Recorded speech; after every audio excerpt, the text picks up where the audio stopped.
बिस्मिल्लाहिर्रहमानिर्रहीम। दोस्तों, मेरा नाम आमिर शहजाद है और आज का जो मेरा वीडियो है वो एक्चुअली ऑटोकैड 2017 के ऊपर है कि ऑटोकैड 2017 में कुछ नए फीचर आए हैं जो कि इंतहाई अहम है। तो उनके ऊपर मैं ये कुछ सीरियल की वीडियो बनाऊंगा, 4-5 वीडियो बनेंगी।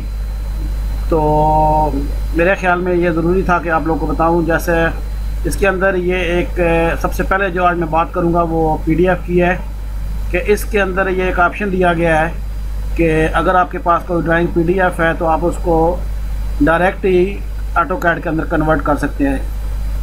ये 2017 से पहले क्या था कि कुछ एडिशनल सॉफ्टवेयर यूज़ किए जाते थे जिनसे ये PDF को ऑटोकैड के अंदर कन्वर्ट किया जाता था, और वो भी उसमें कुछ इशू थे जो मैंने यूज़ किया, उनमें प्रॉपरली वो लेयर नहीं आती थी, तो ये इशू चलता रहा है। लेकिन ऑटोकैड 2017 में ये एक इंतहाई ज़बरदस्त और नई चीज़ इन्होंने इंट्रोड्यूस कराई है।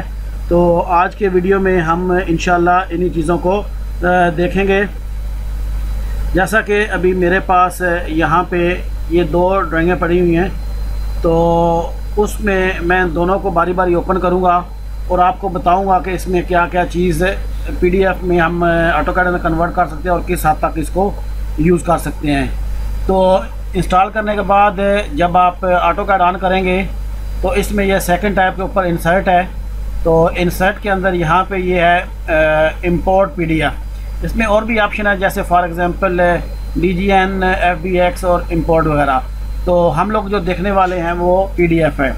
तो इसके लिए आप यहाँ पे क्लिक करें और उसके बाद राइट क्लिक और उसके बाद आप इसको इंटर कर दें। तो ये आपसे उसकी लोकेशन पूछेगा कि आपकी वो जो ड्राइंग है वो कहाँ पे पड़ी हुई है। तो मैं डेस्कटॉप पे ऊपर आ जाता हूँ। तो मेरे पास ये एक ड्राइंग पड़ी हुई है PDF। तो इसको सेलेक्ट करके मैं इसको ओपन कर लेता हूँ। अब मैं पहले आप लोग को थोड़ा इसमें और बताता चलूँ कि अगर इस ड्राइंग को मैं ओपन करता हूँ तो अगर आप इसको देखें तो इसमें जो नॉर्थ है वो राइट साइड में है। तो इसको कन्वर्ट करने से पहले मैं इसको रोटेट भी करूँगा और उसकी लेयर को भी देखूँगा। तो चले मैं इसको सबसे पहले इंपोर्ट करता हूँ, इंटर, और देन उसको वहाँ जा पे सेलेक्ट करें और ओपन। जैसे ही आप ओपन करेंगे तो ये इस तरह से कुछ ओपन हो जाएगा। इसमें सबसे पहले ये ऊपर आता है कि आप इसमें स्केल कितना देना चाहते हैं। तो जो भी डायमेंशन आपकी दी गई है उसके मुताबिक आप यहाँ पे स्केल करेंगे। तो जो ड्राइंग जिस स्केल के मुताबिक बनी होगी उसमें ये अगर हम एक ही रहेंगे तो सेम स्केल के मुताबिक ये ड्राइंग ओपन होगी। अगर हम इसको चेंज करेंगे तो ये उस हिसाब से चेंज हो जाएगी। जैसे फॉर एग्ज़ाम्पल मैं अभी इसको रोटेट करता हूँ 90 डिग्री पे या 270 पे, तो ये मेरी ड्राइंग जो है वो पूरी रोटेट हो जाएगी 270 पे। उसके बाद ये नीचे है कि इसकी वेक्टर ज्योमेट्री चाहिए, तो अगर चाहिए तो उसको टिक मार कर लें, अगर नहीं तो फिर इसको अनचेक कर लेंगे आप। यूज़ PDF लेयर, यानी जो PDF ड्राइंग के अंदर लेयर दी गई हैं उन्हीं को यूज़ करना है, तो आप इसी को चेक मार्क रहने देंगे। या फिर क्रिएट ऑब्जेक्ट लेयर, इस पर आप क्लिक करेंगे तो ऑब्जेक्ट की एक अपनी लेयर क्रिएट हो जाएगी या करंट लेयर से हो जाती है। मैं यहाँ पे PDF की जो लेयर है उसी को यूज़ करने वाला हूँ। उसमें सॉलिड फाइल, ये सॉलिड फाइल पूरी की पूरी आएगी। ट्रू टाइप टेक्स्ट, यानी जो उसमें ट्रू टाइप टेक्स्ट है वही आएंगे। और ये नीचे है रोस्टर इमेज, अगर उसके अंदर कोई इमेज वगैरह है तो वो भी हम उसको इंपोर्ट कर सकते हैं, और अगर इमेज नहीं है तो इसको अनचेक कर दें। इसी तरह ये नीचे अगर आ जाए इंपोर्ट ऑप्शन के अंदर, तो ये सबसे पहले है इंपोर्ट एज अ ब्लॉक, यानी अगर आप इसको चेक मार कर देंगे तो ये ड्राइंग जैसे इंपोर्ट होगी तो एक पूरे का पूरा ब्लॉक बनी होगी। अगर आप इसको अनचेक करेंगे तो ये एक रेगुलर ड्राइंग से ओपन होगी। उसके बाद ये नीचे अगर आप देखें तो ये नीचे लिखा हुआ है join line and arc segment. इसके बाद क्या होता है कि लाइनें जो हैं वो मिली हुई आएंगे और आर्क सेगमेंट भी आएंगे। इसी तरह कन्वर्ट सॉलिड फाइल्स और हैच, यानी अगर आपकी जो सॉलिड लाइन कुछ बनी हुई हैं या उसमें हैच हैं तो वो भी कन्वर्ट हो जाएंगी। इसी तरह अप्लाई लाइन वेट्स, ऑटोकैड के अंदर मैंने जो पहले एक वीडियो बनाया था line type, custom type line type, उसमें मैंने बताया था कि लाइन वेट क्या होती है। और उसी तरह ये इंफ्रारेड टाइप लाइन फ्रॉम कोलोनियर डैश। तो ये कुछ चीज़ें हैं जो आपको चाहिए, उसको चेक मार्क कर लें और उसके बाद ओके कर दें। तो ये पीडीएफ को ऑटोकैड के अंदर कन्वर्ट करना इसने शुरू कर दिया है। जैसे ये कंप्लीट होती है तो ये खुद ब खुद ओपन हो जाएगी।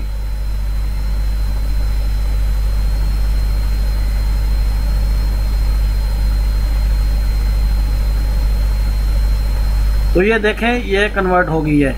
अब इसमें मैंने वो रोटेट किया था। अगर आप मैं ड्राइंग दोबारा आपको ओपन करके दिखाऊं तो इसमें अगर आप ये देखें तो ये जो आपका नॉर्थ है वो राइट साइड में है, लेकिन इसको मैंने यहाँ पे रोटेट किया था तो ये देखें ये नीचे आ गया। 270 डिग्री मैंने इसको रोटेट किया था तो ये उसके हिसाब से रोटेट हो गया है।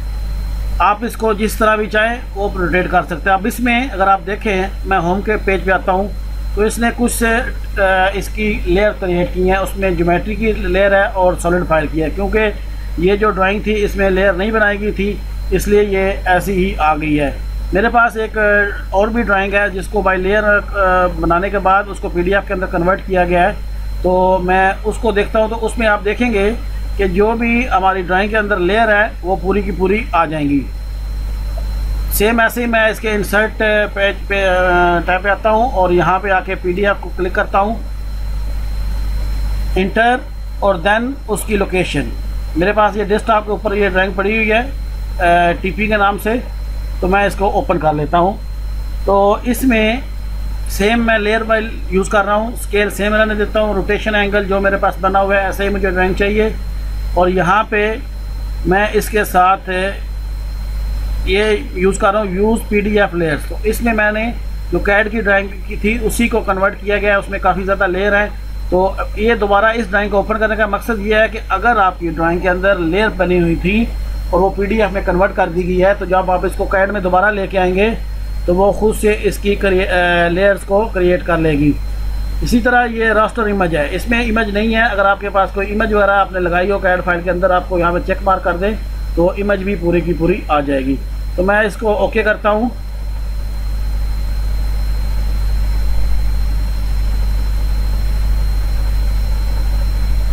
अब ये देखें वो नीचे बता रहा है कि कितने वो कन्वर्ट कर रहा है, कितने उसके एलिमेंट्स हैं फाइल के। ये ज़्यादा एलिमेंट शो कर रहा है सिर्फ वो लेयर की वजह से, उसमें काफ़ी ज़्यादा लेयर है। अब ये देखें ये मेरी पूरी की पूरी जैसे वो फाइल थी वो आ गई है। उसमें मैंने ये छोटा सा एरिया इसका सिलेक्ट करके बनाया हुआ था। अगर आप इसके होम टाइम के अंदर आए तो ये इसकी लेयर्स हैं। ये देखें ये तमाम की तमाम इसके अंदर जो लेयर क्रिएट की गई थी वो आ गई हैं। उन लेयर को आप यहाँ से ऑन ऑफ करके इसको ड्राइंग को यूज़ कर सकते हैं। तो इस तरह आप ऑटोकैड 2017 के अंदर पीडीएफ ड्राइंग को ऑटोकैड के अंदर चेंज कर सकते हैं। तो उम्मीद है कि जिस तरह ये मुझे बहुत ज़्यादा पसंद आया आप लोगों को भी ये बहुत ज़्यादा पसंद आएगा, क्योंकि ये एक इंतहाई बेहतरीन फीचर है जो हमें साइट पे अक्सर पीडीएफ ड्राइंगें मिलती हैं और उनको काम करने में या मैनुअली कैलकुलेशन करने में बहुत डिफ़िकल्टीज़ होती हैं। तो उन चीज़ों से बचने के लिए ये ऑटोकैड 2017 के अंदर ये जो सबसे पहले आज मैं फ़ीचर बता रहा हूँ ये इंतहाई ज़बरदस्त फ़ीचर है। और दूसरा मैं यहाँ पे एक नई लेयर बनाऊँगा जो ऑटोकैड 2017 के अंदर फीचर में आएंगी। जैसे ये पहले मैंने बनाई हुई एडवांस कैड के नाम से, या training for AutoCAD for the beginner के नाम से, या TS11, या टिप्स एंड ट्रिक्स की कुछ वीडियोज़ हैं मेरे पास, या टोटल स्टेशन TS6 की कुछ वीडियो हैं। तो यहाँ पे एक और मैंने प्लेलिस्ट जो है वो आज क्रिएट कर दूँगा कि ऑटोकैड 2016 न्यू फीचर्स के नाम से। तो जो लोग मुझे पहली बार YouTube पे देख रहे हैं उनके लिए ये है कि ये मेरा YouTube का चैनल का एड्रेस है। आप ये YouTube में आने के बाद आमिर शहजाद 216 लिख के आप मुझे सर्च कर सकते हैं, और सर्च करने के बाद आप मेरे चैनल को सब्सक्राइब करना ना भूलें, ताकि क्योंकि आप अगर मुझे सब्सक्राइब कर लेंगे तो मेरी लेटेस्ट वीडियो आपको मेल में मिलती रहेंगी। और अगर आपको ये वीडियो पसंद आता है तो इसको लाइक करना मत भूलिएगा। आज के लिए इतना ही, फिर इंशाल्लाह दोबारा इससे आगे जितने भी इसके न्यू फीचर हैं, कुछ 8-10 फीचर जो मुझे पता चले हैं और इंशाल्लाह एक एक करके मैं उनको डिस्कस करूँगा। तो अपना बहुत ख्याल रखिएगा। अल्लाह हाफिज़।